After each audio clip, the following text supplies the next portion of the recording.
I have got a fun first $1,000 story for you here today. If you are not familiar with the podcast, this is called Side Hustle School. If you're not familiar with this segment, it's all about how someone made their first $1,000. So we're all interested in deconstructing that process of like, how do I go from idea to income? Not how I made $100,000, which is awesome, but how did I actually just get going, you know? And we've featured all kinds of people from all over the world who have started all kinds of little businesses, sometimes not even thinking of them as a business or capital E entrepreneurship project, but just something that they like to do that happens to also pay them money. It's not just a hobby, but something that is money-making, okay? That's the point of Side Hustle School. Welcome. My name is Chris Guillebeau. And with that in mind, without further ado, I should say, today's feature comes from Sheila in Houston, Texas. Sheila is now earning $2,000 a month on the side as an independent event planner. She's only been doing it a few months and it's going well. But what about her first $1,000? How did she make it happen? What did it feel like? What did she learn? Let's hear it from Sheila. She's got a couple tips as well about becoming an event planner and what you want to focus on or not focus on. So let's hear from her, and I'll come back at the end with a quick wrap up.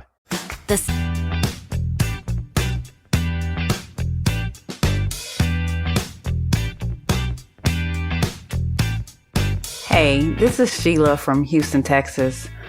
I work for a defense contractor during the day, and I'm trying to side hustle as an event planner to pay off some debt.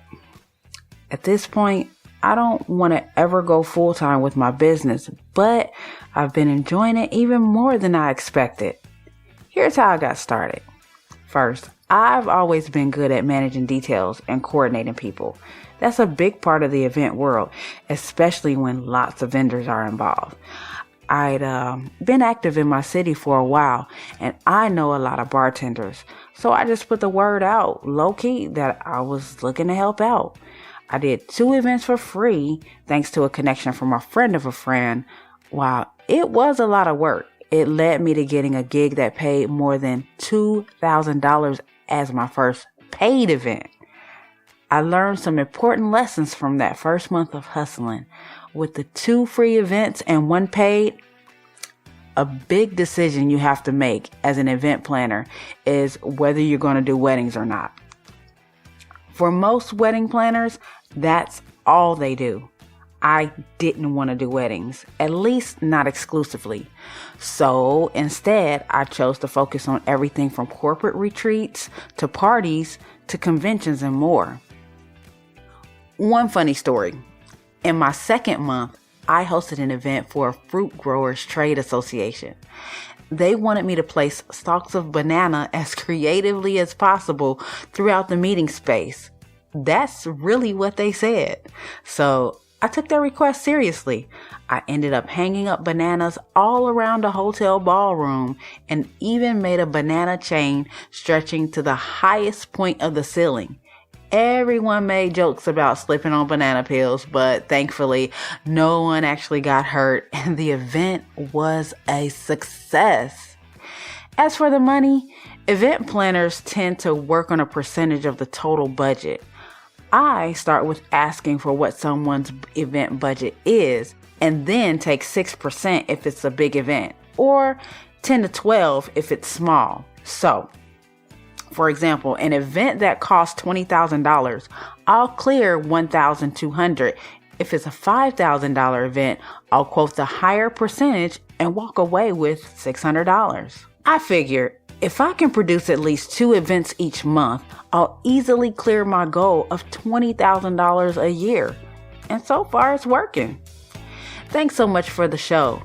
I'll let you know what happens next.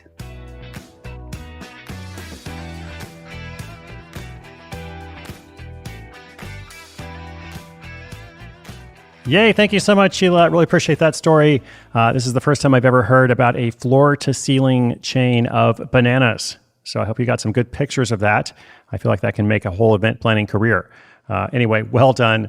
Thanks, Sheila. Thank you, listeners. Hope you found this story encouraging. If you've got a question or an update for us about your hustle, if you'd like to be featured on the show, perhaps, whatever's on your mind, let me know. sidehustleschool.com/questions. You can also follow me on social media at Chris Guillebeau. That's Guillebeau.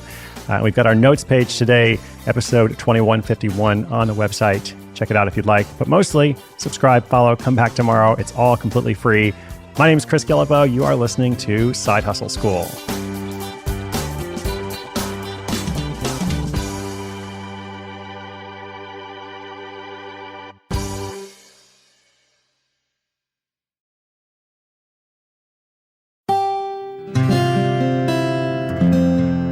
From the Onward Project.